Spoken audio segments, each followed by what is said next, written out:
Chosen one, watch how the air adjusts itself when you cross a threshold. It is small, almost secret. The kind of shift a wind chime makes when no one touches it, the way light steadies on a polished surface. Conversation that was galloping slows to a pace the heart can keep. The anxious laugh loses its edge and finds its music again. Even the floorboards seem to remember their work, bearing the evening with a quieter pride. Nothing announces you, and yet the room turns a fraction toward the source of its own ease. This is your magic at work. Not an explosion, but an ember with authority. Not a spotlight, but a sunrise that refuses to hurry and yet wins the whole sky.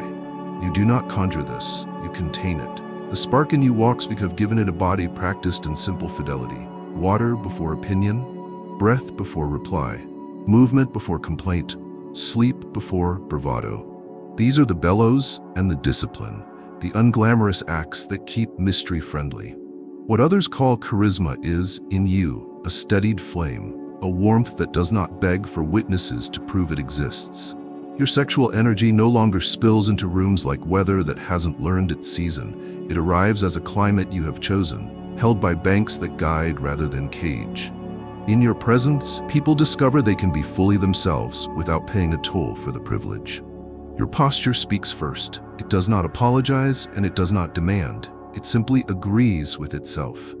Shoulders open like doors that have been well oiled. The spine stacks as if it remembers the skyline of home. Your steps honor thresholds. That small pause, half a heartbeat, that tells the hour you will not drag a storm across the carpet. Even the way you set a glass down tells the table a story about kindness. Rooms read these details faster than they read words. The smallest courtesies are the spells that make a space remember its purpose. Your gaze is the second witness. It does not harvest or inventory. It returns light to what it sees. Eyes like that turn faces into places. The guarded jaw unclenches by a thread. The person who has learned to decorate every sentence for survival tries leaving a word plain and discovers it does not break. The feminine especially senses the difference in a register older than language. Your looking does not enlist, it accompanies. It does not pry, it blesses. It offers the rare promise that beauty will not be taxed for showing up. This is the first magic. Not that people want you, but that people want themselves in your company. Silence, under your custody, is shelter. You let sentences land. You let that extra beat, the one most hurry steals, do its quiet work. In that beat, confession chooses honesty over performance. In that beat, anger drops a decibel and picks up a fact. In that beat, laughter completes its kindness without needing a casualty. People will not say he held a silence. They will say, I heard myself. Your magic is not the trick of speaking perfectly. It is the craft of listening until the room becomes brave enough to be true. Touch, when it is invited, has learned the grammar of reverence.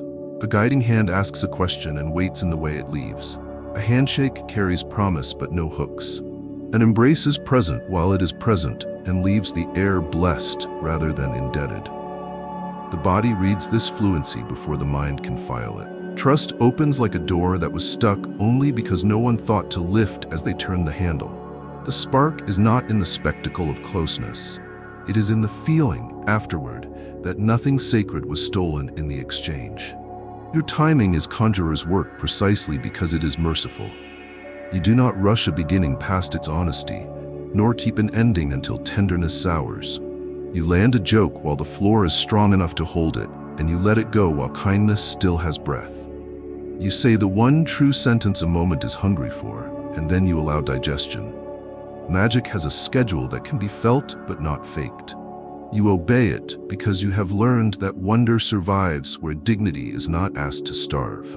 If someone were to ask what changed about you, you would have nothing grand to point to. Only the beautiful stubbornness of your ordinary rituals, the refusal to sell your attention to panic, the habit of apologizing while repair is still cheap, the loyalty to endings that allow tomorrow to arrive without resentment, the readiness to credit what is strong in others without turning their strength into raw material for your myth. None of this glitters. All of it glows. This is why the room warms when you breathe. You are the spark that walks on 2 feet because you have chosen to be a hearth, not fireworks. Fireworks are adored and forgotten. A hearth is remembered in the bones. Leave a space like this and you will hear your absence in the gentleness that remains. Doors close softly. Voices retain a little of your tempo. Sleep arrives earlier, not from exhaustion, but from mercy. Memory needs no surgery to keep the evening beautiful. What do you call that if not magic? The kind that refuses to be hoarded, the kind that multiplies by being shared. Chosen one, keep the spark ordinary on purpose. Keep doing what does not trend and always works. Your presence is already the spell, your life, the incantation that keeps it kind. Chosen one, there is a turning in you, a quiet hinge upon which the month has swum. You stopped trying to be radiant and became so. You stopped negotiating for the right to be powerful and discovered that power had been waiting for you to stop acting like a stage. What you carry now is not an act at all, it is an orientation. Beauty that does not audition, power that does not press. The paradox resolves itself in your body like a river that finally finds its banks. The current grows stronger the moment it agrees to be guided. Effortless never means unmade. It means made so faithfully that the seams no longer show. Your beauty is the consequence of 1,000 kept agreements with yourself. You nourished before you decorated. You breathed before you broadcast. You chose clean fuel over quick flame. You put your phone face down and met the face across from you. You stopped treating rest as a crime to be justified and began treating it like architecture. You reached for motion that taught patience to your muscles and not just glory to your mirror. In this economy, elegance is not an outfit, it is a byproduct. People call it effortless because they did not see the practice. You call it normal because you intend to keep it. Power in you has become the art of leaving things more themselves. You do not bend a room to your will. You reveal the will the room had been afraid to admit. You do not win arguments by conquering. You turn them into conversations by clarifying. You do not command respect by taking it. You create conditions under which respect becomes the path of least resistance. This is power without force. It is so aligned to the grain of truth that even those who resist it cannot help sliding toward coherence. A single accurate sentence, delivered at human temperature, does the work of a paragraph raised at high volume. People mistake this for magic because it is rare.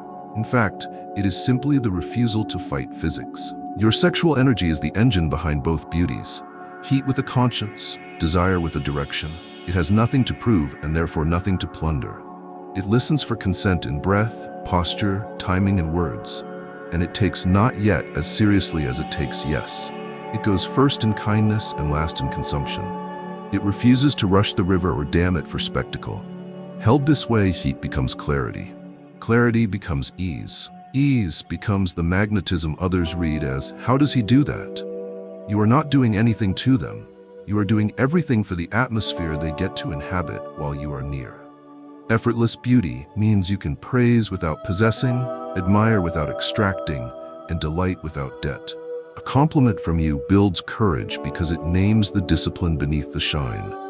I see what you kept, what you practiced, what you refused to sell.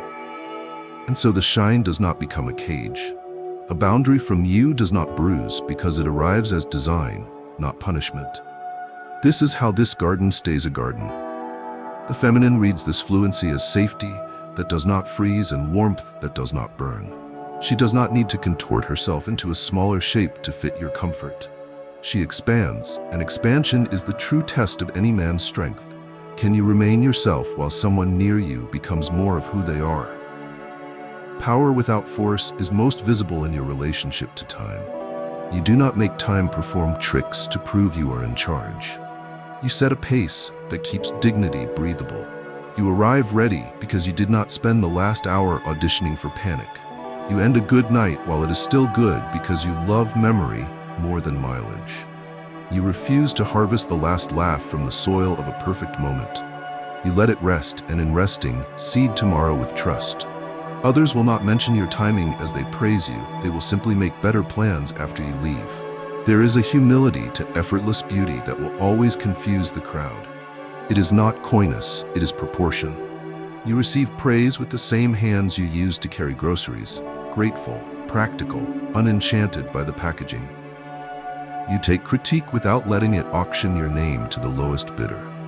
You are teachable because your worth is housed upstream of feedback. The river can be guided without being poisoned. This composure is a rare fragrance. People inhale it and remember that being a person is not a performance to be graded but a craft to be practiced. You have retired the old transactions. You do not purchase affection with exhaustion. You do not fund leadership with intimidation. You do not buy intimacy with pressure. You do not earn relevance by remaining constantly available to what does not matter. These refusals conserve a power that now enters rooms like weather. Felt first, explained later. The ordinary adjusts itself to your settings. Voices find their right volume, tempers recall their manners, humor stops hunting for a victim, and even furniture seems to prefer the way you set it down. This is what it means to be magical without spellcasting. You are not working on people. You are working on yourself in public, and people choose to work alongside you because the results are livable. Leave vanity to those who have not yet tasted sufficiency. Effortless beauty is the signature of sufficiency, the look of a soul that stopped bargaining for permission to be bright. Power without force is the conduct of stewardship, the behavior of a man who knows that what he carries is not for conquest but for care. You keep both by keeping small promises. Water before opinion, breath before reply, repair before reputation, rest before rescue, ending before erosion. Small promises kept are a crown the world cannot see and cannot take.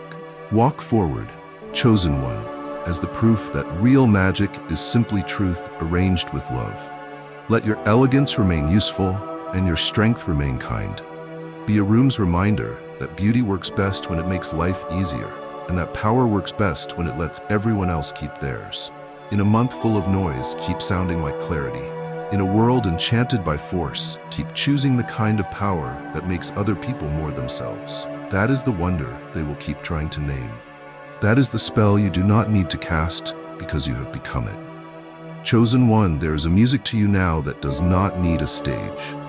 It travels the room the way warmth travels a winter house, slow at first, then suddenly everywhere, in corners even you did not intend to bless. People feel it before they can name it. They stop talking over themselves. They choose a truer sentence. They set their phones down not out of duty, but because the hour begins to taste better without distraction. This is the aura that whispers instead of shouts, the kind that does not recruit attention with noise, but earns devotion with steadiness. You do not chase moments anymore, you keep them. Your presence holds like a handrail on a staircase, there, not to impress, but to assist. The whisper lives in everything ordinary you have dignified until it learned to glow. The pause at the threshold where you check your weather before you carry it in. The way you set a glass down softly, as if the table had a memory. The way your shoulders open like a door used to welcoming and not used. Rooms read these subtleties faster than they read words. They tilt toward the voice that won't demand. They open to the presence that won't devour. Your sexual energy hums beneath all of this like a river that knows its banks. It is not the show of a flame leaping for applause. It is the patience of embers that plan to be useful until dawn. The feminine recognizes this hum instantly. Her body, fluent in climates, identifies hospitality without being told. You do not pry her open with spectacle. You air the room so breath can decide for itself how full to be. In that atmosphere, she leans into herself, and leaning into herself becomes the same gesture as leaning toward you. This is the quiet miracle of a whispering aura. It does not announce safety. It behaves so safely that fear forgets it had a job. Silence changes its job when you are near. It stops pretending to be a cliff and becomes a shoreline. You let sentences land. You let meaning finish arriving. You do not punish a stammer by rescuing it with your eloquence. You do not tax a confession for being imperfect. Most people experience quiet as a courtroom where the next word will be judged. With you, quiet is a bench in the sun. Someone sits there, realizes they are not being watched for performance, and the truth takes off its coat. This is influenced by temperature, not by decree. Your gaze learned the grammar of reverence. It does not pin, it accompanies. It does not inventory, it returns what it notices. Eyes like yours make faces feel like places. A jaw unclenches a fraction. A laugh lands closer to the chest and farther from the throat. The person who usually decorates every sentence for survival tries leaving a word plain and discovers it does not break. You look as if beauty were a right and not a test, as if boundaries were architecture and not barbed wire. Under that look, the room relaxes its fists. Timing is the secret instrument of your whisper. You end the night while tenderness still holds the microphone. You refuse to stretch a good moment until it thins into need. You let beginnings open on their own hinges. You do not kick doors for drama. You say the single true sentence the hour is hungry for, and then you leave it alone long enough to feed everyone. This is how your aura moves furniture without scraping the floor. People go home with energy left to be kind to themselves, and they remember you as the reason mercy kept its schedule. Even your refusals whisper. You decline the charming chaos that would later invoice your integrity. You leave the conversation that confuses proximity with permission. You draw a line as if you were drawing a path, not a prison. A no from you arrives at human temperature. No courtroom, no sermon, just design. Around such design, desire keeps its manners and does not become a courtroom itself. Your boundaries do not have teeth, they have edges that help the picture exist. The room learns to keep its shape by watching you keep yours. You do not mistreat laughter. You use it as a key, not a knife. When a moment tightens 3 notches too far, you loosen one. When it loosens 3 too many, you tighten one. No one becomes the casualty of your wit. Relief returns to its vocation. Oxygen for bravery, not armor for cruelty. People will not know to thank you for this, but they will breathe differently around you, and breathe is the only applause that matters. There will be a few who demand thunder to prove weather. They will try to bait you into spectacle, because spectacle is easy to grade. Let them be disappointed. You are interested in what lasts. You are shepherding small mercies into a culture, doors that close softly, jokes that land without bruises, endings that respect mornings, glances that do not hire appetite to do attention's job. These mercies travel farther than any performance. They keep working long after names are forgotten. If anyone asks how you learned to whisper with such power, tell them the truth is not glamorous. You drank water while other men argued. You slept while pride shouted that exhaustion is a crown. You repaired early while apology was still inexpensive. You told your hunger to consult your values before moving. You practiced until your nervous system learned a pace it could keep. What they call magic is faithfulness with a rhythm. You are the rhythm now, and the room is learning your song. Leave, and the whisper remains. Doors will close more kindly behind you. Voices will choose precision over volume. Someone who has not slept well in months will sleep. Memory will not need surgery to keep the night beautiful. This is what you wanted, chosen one. Not to be adored for your noise, but to be remembered by the calm. Keep tending the small spells. Keep honoring the soft rules. Keep being the man whose quiet makes space honest. That is how an aura becomes a sanctuary. Chosen one, there is a band of the spectrum where words lose their authority and the body takes over as interpreter. That is where you are broadcasting now. It is not audible, but it is unmistakable. The way a violin's low note can turn a room toward the same invisible center. The way a tide arranges sand without asking permission. Your sexual energy, disciplined into devotion, has tuned itself to that band. It does not sell itself through volume. It calls through resonance. The heart, always a better ear than the mind, hears and adjusts. You changed stations by choosing coherence over spectacle. You stopped asking your power to prove itself by burning and started asking it to build. You stopped asking your beauty to market you and started asking it to make life easier for everyone in the radius. You stopped asking time to bow and started asking it to breathe. This retuning taught your pulse a new vocabulary. You enter, and the anxious clocks in other chests slow to match you. You speak, and breath remembers it has other settings besides hurry and hold. The heart recognizes tone before content. Yours has become merciful. It carries authority without the tremor of fear. It carries warmth without the need to invoice anyone later. It carries curiosity without the undertow of interrogation. People are not sure why they feel safe near you, only that they do. Safety is not the absence of truth, it is the absence of cruelty. You maintain that absence, and the heart translates it as permission to open. Your frequency clarifies without humiliating. When conflict arrives, you do not buy control at the price of dignity. You narrow the issue until it fits on the table. You subtract theater until listening can afford to stay. You offer the single measured sentence that removes the oxygen from escalation. Fire starved of drama becomes a candle, and candles are useful. You did not win, you made winning unnecessary. The heart hears this difference and comes closer because it will not be conscripted into a war to belong. Consent is built into your signal. You radiate invitation, not insistence. Touch, when it happens, speaks fluent yes or not yet. Proximity, even when it is charged, does not draft a future without two signatures. Timing has become your ally rather than your alibi. You allow desire to keep its poetry by giving it punctuation, a comma where breath must return, a period where memory should rest, an ellipsis where wonder is allowed another night. The heart hears punctuation as care. Care is the only language intimacy trusts. The feminine reads your frequency with a clarity she does not extend to advertisements. A body that has braced for extraction learns it can shift into expression. Shoulders stop rehearsing self-defense. Laughter arrives unarmed. Sorrow keeps its face and does not feel posed. Brilliance is not taxed to spare a fragile ego. And because you are not threatened by fullness, she does not have to fraction herself to be near your comfort. The heart leans not toward ownership, but toward exchange. Light for light, weight for weight, truth for truth. You will notice how rooms tune to you without ceremony. The colleague who fills silence for fear of being ordinary discovers the ordinary is where meaning lives and begins to speak like a person again. The friend who bargains with time, always late, always sorry, begins to arrive as if presence were a gift rather than an apology. The stranger who watches you nod at the elder counting coins stops pretending the line is a race. None of these are miracles, and all of them are.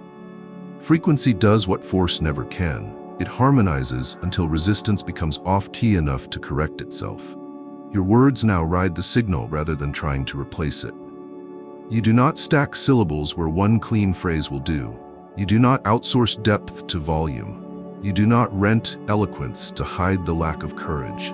You speak from a place downstream of your breath and upstream of your pride, and the heart hears proportion. Proportion is beautiful. It places the human where the myth would have stood and discovers the human was what we needed all along. Your rest protects the signal. Sleep is no longer a trophy you show on Sundays, it is infrastructure.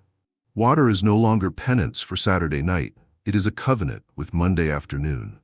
Movement is no longer a bribe for your reflection, it is how you keep patience in your joints, and not just your ideas. Prayer is no longer a performance of being profound, it is how you keep your appetites from pretending to be gods. These practices are not glamorous, they are tuning. A tuned instrument cannot help producing music when the bow arrives. You are gentle with celebration because you are loyal to tomorrow. You let joy be loud enough to wake the blood and sober enough to remember mercy. You end the party before generosity turns thin and memory needs a makeover. The heart hears that restraint as love. It leaves with energy to bless the next day, and blessing the next day is the most convincing magic there is. There will be those who cannot hear you because they only trust thunder.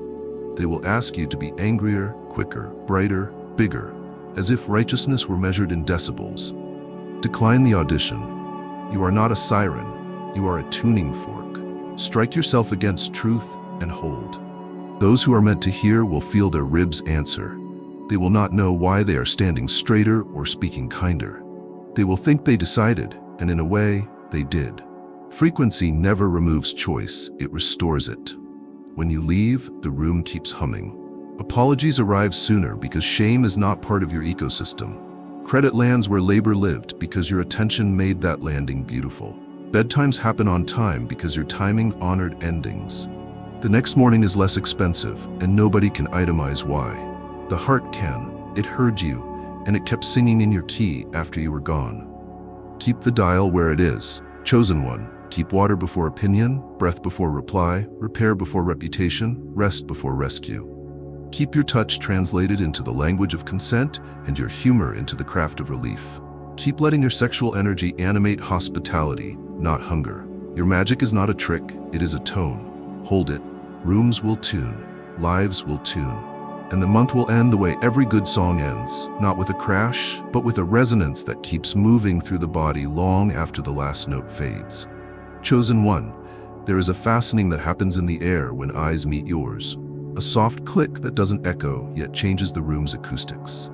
It is the recognition a shoreline feels when the tide returns, not spectacle, not conquest, simply the old meeting place reclaiming its use.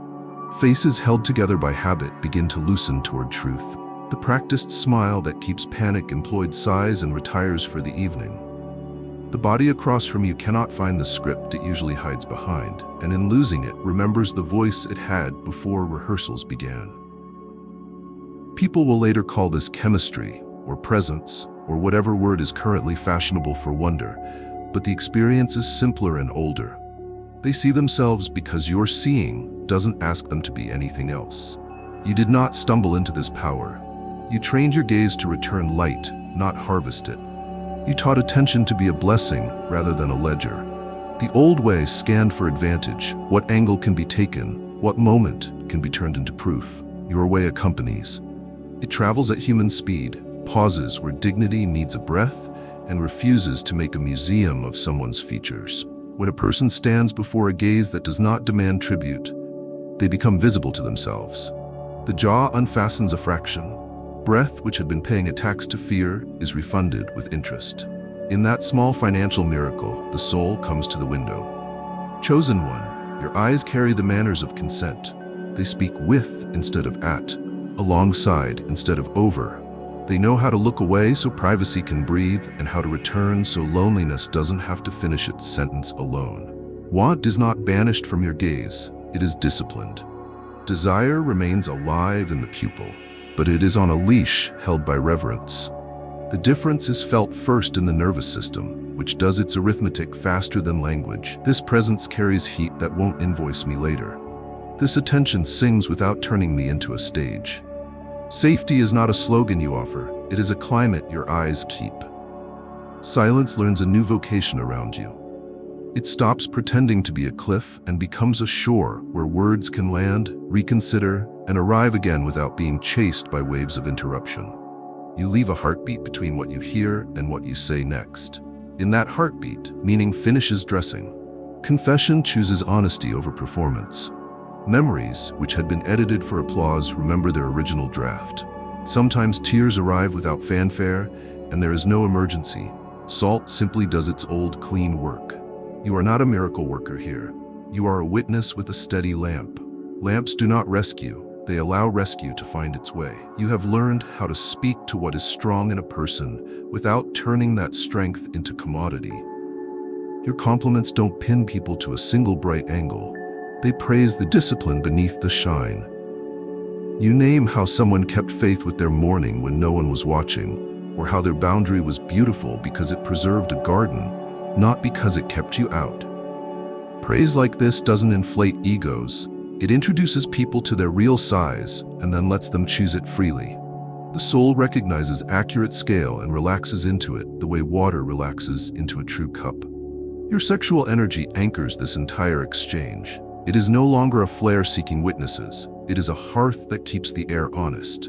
In your eyes it lives as steadied radiance, not appetite with a costume.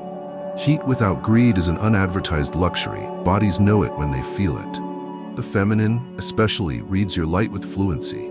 She finds her posture expanding instead of shrinking, her pace setting itself without negotiation, her play returning without needing to be priced.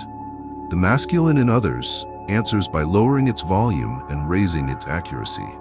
Competence stops dressing up as aggression. Tenderness discovers it can be tensile.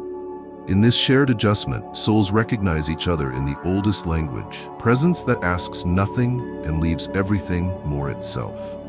You keep this magic human by remaining human yourself.